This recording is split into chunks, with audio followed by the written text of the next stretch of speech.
This morning, we are hearing from one man who helped more than a dozen people in his family escape Afghanistan after 4 failed attempts. Ahmad Shah Mohibi is from Afghanistan and began working with U.S. troops back in 2006 when he was just 16 years old. He later came to America, leaving his family behind, and worked with the Department of Justice on cases against the Taliban.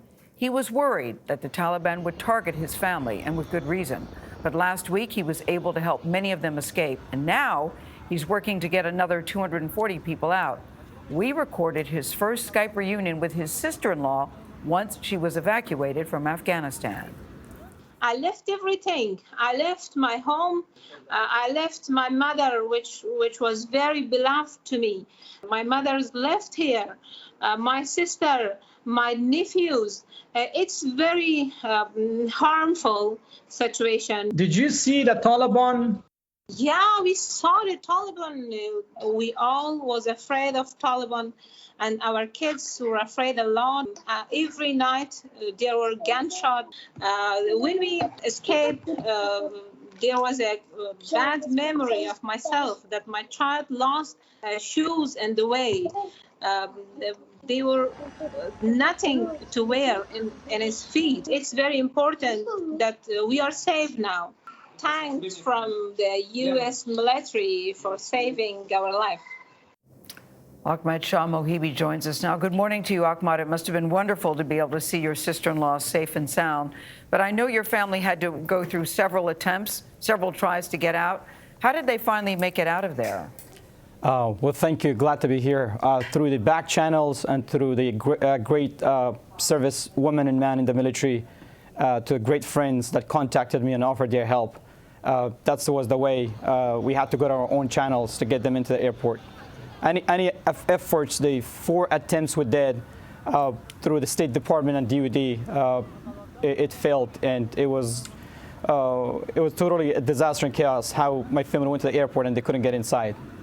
Yeah, I know your family had taken a picture before they left near the Abbey Gate where we saw the bombing. What concerns you now most as you look at the pictures and you hear the situation, what's going on right now? I think we're in the middle of a crisis, a humanitarian crisis. Our government needs to act. The international community needs to act. Afghanistan is a crisis. We need to send more people. And if I was a commander-in-chief, I'll have my Navy SEALs and Marines and all Army service women and men on the airplane right now going to the Kabul to save thousands of people from this humanitarian crisis, and at the same time making sure our troops are safe. So what frightens me the most is when the Taliban took over Afghanistan, the first thing they did, they opened the prisons and they let people out. We had thousands of ISIS, Haqqani, Chechens, Uyghurs, all these different prisoners were detained. They were all out. They were a threat.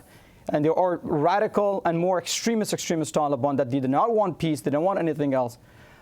We see more tragic incidents happening if this operation is not being controlled or managed.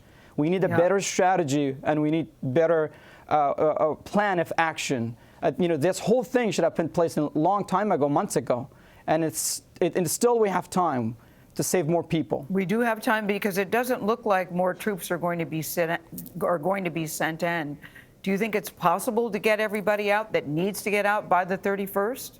Not with the current plan and under current task force that we have.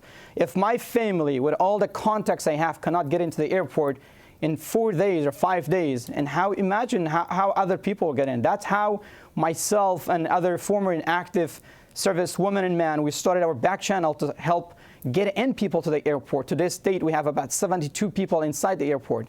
None of them has been helped by the government. So we are helping our government, but there has to be a good plan in place. Otherwise, these thousands of people, that Abbey Gate, my family was standing there. There was 5 families I was helping. 2 I was able to speak, and they're fine, that they left before the explosion. The other 3 are still missing. So more families will get hurt and die of dehydration, stampede, and explosions if we did not come up with a good strategy and plan. I think time is running out. Time is running out, and so many people are still trying to figure it out. Thank you very much for your time this morning. We really appreciate it and glad that your family is safe so far.